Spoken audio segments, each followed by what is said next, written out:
अस्सलाम वालेकुम जी, की हाल है सारे आना जनाब उम्मीद करना सारे ठीक होवोगे। जिस तरह के भरावां नूं पता है हर महीने भरावां नाल अपना दुध दा एस्टीमेट शेयर करीदा। पिछले महीने शेयर नहीं कीता जा सकिया, मसरूफियत नहीं हो गई ते अज भी जनाब तरीक बड़ी हो गई, 15 तरीक हो गई है इस महीने दी ते इन्ना क टाइम भी नहीं लगदा पिया कि दोधी नूं ही हिसाब करके नहीं दस्सिया कि तेरे अन्न इस महीने दा किन्ना होया ते किन्ना नहीं। एक टाइम दा असीं जनाब कैश ले लैन्ने आं, एक टाइम दा दुद्ध साढ़ा महीने दा होंदा है। पिछले महीने का जनाब बनया है साढ़ा 968 किलो पिछले टाइम का, पिछू कुछ होर लोगों ने भी लाया 2,12,000 का बनया है। ते इस महीने जो बनया भरावां सारी यकीन शेयर करने ताकि जो भरा डेयरी फार्म का काम शुरू करना चाहते हैं उन्होंने एक नमूना पेश किया जा सके, सैंपल उन्होंने कि उन्होंने हक च डेयरी फार्म का काम बेहतर है, नहीं करना चाहिए, नहीं करना चाहिए, अपनी मंड कढ़ लैन, सारा कुछ आप ही वेख लैन, सानू कुछ दसन की लोड़ ना पवे।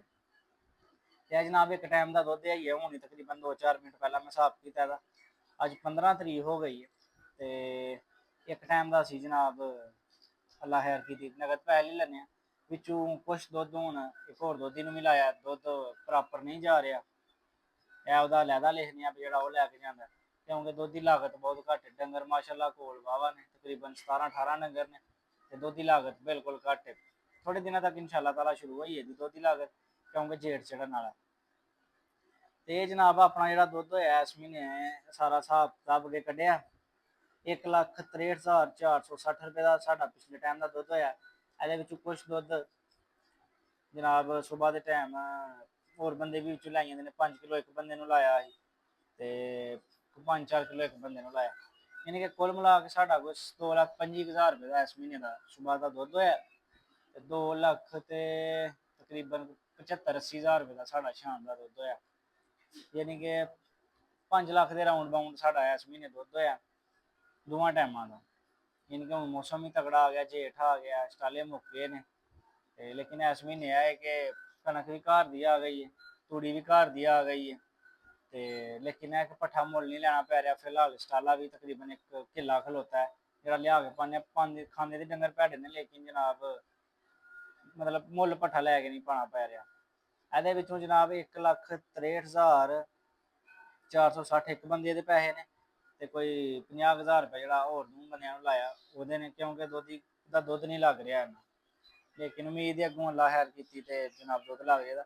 ये जनाब साढ़े को मझां जहियां रही ने पिछले महीने 10 तो टुटियां नहीं मझां, एवरेज दुद्ध की मझां की 12-13 मझां कर दी रही तो तकरीबन 60 लाख रुपये की इन्वेस्टमेंट ही 60-65 लाख की, तो जिदा जनाब साढ़ा 5 लख ते 5,000 रुपये का दुद्ध होया। उन्होंने हूँ खर्चे मर्चे कढ़ लेने जनाब बिस्मिल्ला पढ़ के।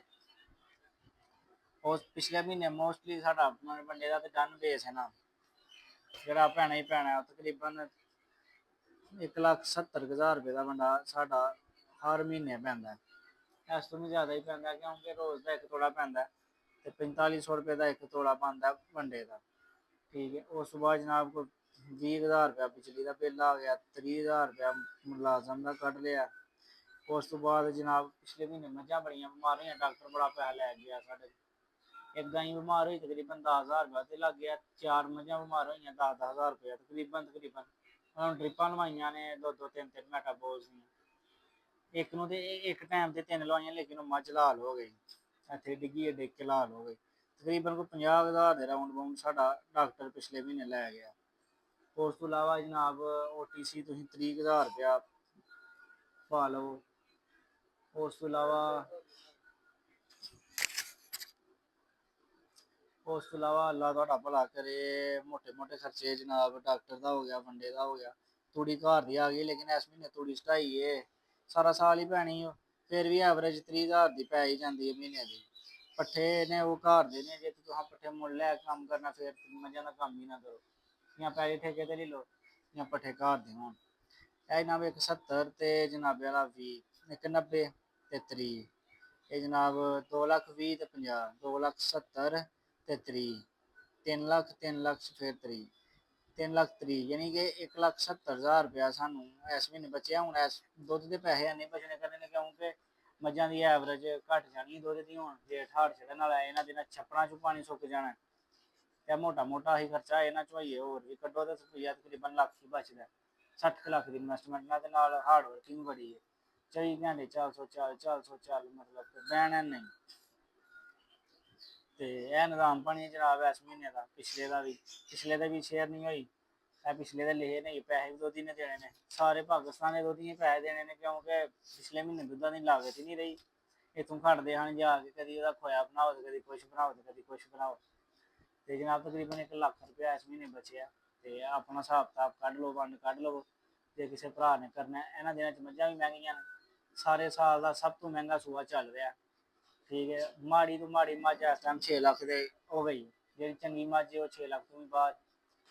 ਤੇ ਅੱਲਾ ਦੀ ਜਾਨ ਖੈਰ ਕੀਤੀ, ਤਕਰੀਬਨ 60 ਲੱਖ ਨਾਲ 1 ਲੱਖ ਰੁਪਈਆ ਦੁੱਧ ਦਾ ਇਸ ਮਹੀਨੇ ਬਚਿਆ। ਤੇ ਕੱਖ ਵੀ ਨਹੀਂ ਹੈ ਹੁਣ 2-3 ਮਹੀਨੇ ਕੱਖ ਵੀ ਨਹੀਂ ਬਚਣਾ, ਦੁੱਧ ਦੀ ਲਾਗਤ ਸ਼ੁਰੂ ਹੋਈ ਹੈ ਤੇ ਬਚਤ ਮੁੱਕ ਗਈ। ਇਹ 2-3 ਮਹੀਨੇ ਸਮਝ ਲਓ ਭਲੀ ਨੂੰ ਭਾਗ ਗਈ ਹੈ।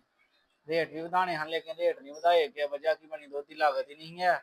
ਅਈਏ ਤੱਕ ਵੀ ਸਾਡਾ ਦੁੱਧ ਹੀ ਪਿੱਟਦਾ ਪਿਆ, ਕਹਿੰਦਾ ਦੁੱਧ ਨਹੀਂ ਅੱਗੇ ਲੱਗਦਾ, ਦੁੱਧ ਨਹੀਂ ਅੱਗੇ ਲੱਗਦਾ। ਲੈ ਸਾਡੇ ਕੋਲ ਜਾਂਦਾ, ਪੈਸੇ ਨਹੀਂ ਦਿੱਤੇ ਉਹਨੇ 2 ਮਹੀਨਿਆਂ ਦੇ ਸਾਨੂੰ, ਸ਼ਾਮ ਦੇ ਦੇਈ ਜਾਂਦਾ, ਪਰ ਨਾਲੋਂ ਨਾਲ ਸੁਬਾਹ ਦੇ ਰਹਿ ਗਏ ਨੇ। ਸ਼ਾਮ ਦਾ ਵੀ ਤਕਰੀਬਨ ਕਿੰਨਾ ਦੁੱਧ ਹੋ ਗਿਆ ਨਾਲ,